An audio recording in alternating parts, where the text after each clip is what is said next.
Мамлекеттик органдарга унаа сатып алууга жана имараттарды оңдоого тыюу салынды.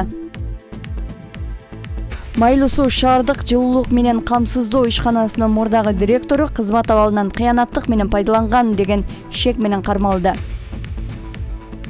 Эми тояштарга чектөө кирет, ага моюн сунбагандарга 150 000 сомдон айып пул салынат.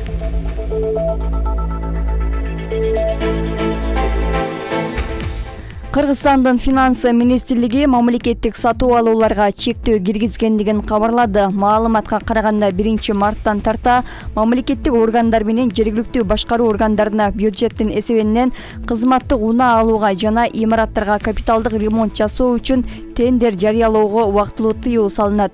Мындай аракеттер Кыргызстандын президентинин чыгымдарды оптимизациялоо жөнүндөгү жарлыгынын негизинде жасалууда. Финансы министрлиги бул багыт боюнча көрүлө турган чаралардын программасын иштеп чыгуу тапшырылган. Мында бюджеттик каражатты 2022 жана 2023 жылдарга карата эффективдүү колдонуу маселеси дагы камтылган.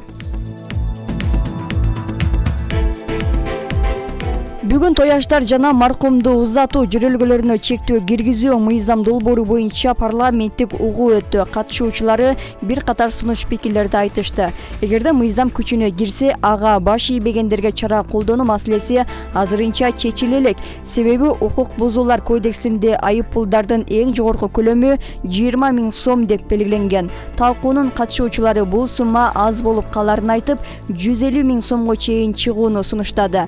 Демилгечи депутат Улукбек Орумонов айып пулдун көлөмүн көбөйтүү үчүн 1-кодекске өзгөртүү киргизүү керектигин айтты. Эл өкүлү Айбек Маткеримов Тажияда жылкы бодомал союуну чектеген менен 5-10 кой сое беришет деген пикирин ортого салды. Жандыктарга дагы тыюу салууну демилгеледи. Натыйжада атайын комиссия түзүлүп, мыйзам долбоорун талкуулап иштеп чыгуу чечимин кабыл алышты. Мамлекеттердин жана уюмдардын түзүлгөн күнүн эмгек сиңирген адамдарды эскерүү күндөрүн мамлекеттик деңгээлде майрамдоо министрлер кабинети тарабынан белгиленген тартипке ылайык жүзөгө ашырылат. Үй бүлө салтанаттарга туулган күн, тушоо кесүү, той өткөрүү, сүннөт той 200дөн ашпаган адам чакырылат. Үйлөнүү тойлор 300гө чейинки адамга банкет менен бир күндүн ичинде өткөрүлөт. Никелешүүнү мамлекеттик каттоо салтанаты 3дөн ашык эмес жеңил автоунааны колдонуу менен өткөрүлөт. Маркумду акыркы сапарга узатууга катышуучулардын саны чектөөсүз, бирок бодомал жана жылкы союлбайт. Маркумдун элесине арналган иш-чаралар 100 жана 200гө чейин адамды чакыруу менен өткөрүлөт. Үйлөнүү той, үй бүлөлүк салтанаттарга эс алуу күндөрү саат 8ден тарта 23гө чейинки иш күндөрү саат 18ден 22ге чейин болушу шарт. Жогоруда белгиленген талаптар үйдө өтчү иш-чараларга дагы тиешелүү. Мамлекеттик жана муниципалдык кызматкерлер жана алардын балдары бул мыйзамдарды бузган учурда кызматтан бошотулат. Мыйзамдын аткарылышын көзөмөлдөө жана элге түшүндүрүү иштерин жүргүзүү үчүн жергиликтүү бийлик органдары тарабынан комиссия түзүлөт. Мамлекет башчы Садыр Жапаров экономикадагы акыркы кырдаалдан улам Кыргызстандын айыл чарбасындагы абалга токтолуп, дыйкан фермерлерге кайрылды. Белгилей кетсек, президент дүйнөлүк рыноктогу кырдаалга байланыштуу Facebook баракчасы аркылуу билдирүү жасаган. Бүгүнкү күндө бир дагы талааны бош калтырбай эгин айдоо үчүн бардык аракеттерди жасап жатабыз. Өзүбүздүн айыл чарба продукцияларын өндүрүп, аны кайра иштетүүнү кыйла көбөйтүшүбүз керек. Ар бир тамчы суу кымбат. Мындай кыйын мезгилде каналдарды, арыктарды тазалоо, нымдуулукту үнөмдөөгө керек болсо каражаттар берилди.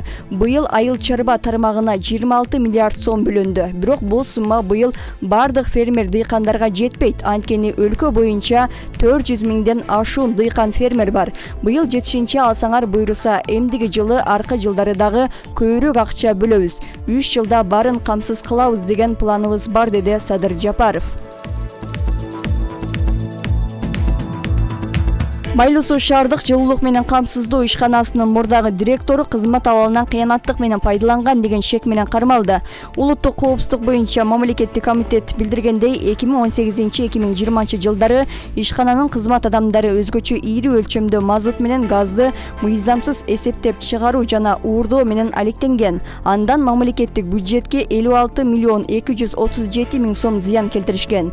26 февралда аталган ишкананын мурдагы директору кармалып, Жалал Абад шаардык ички иштер башкармалыгынын убактылуу кармоочу жайына киргизилген. Учурда тергөө амалдары жүрүп жатат.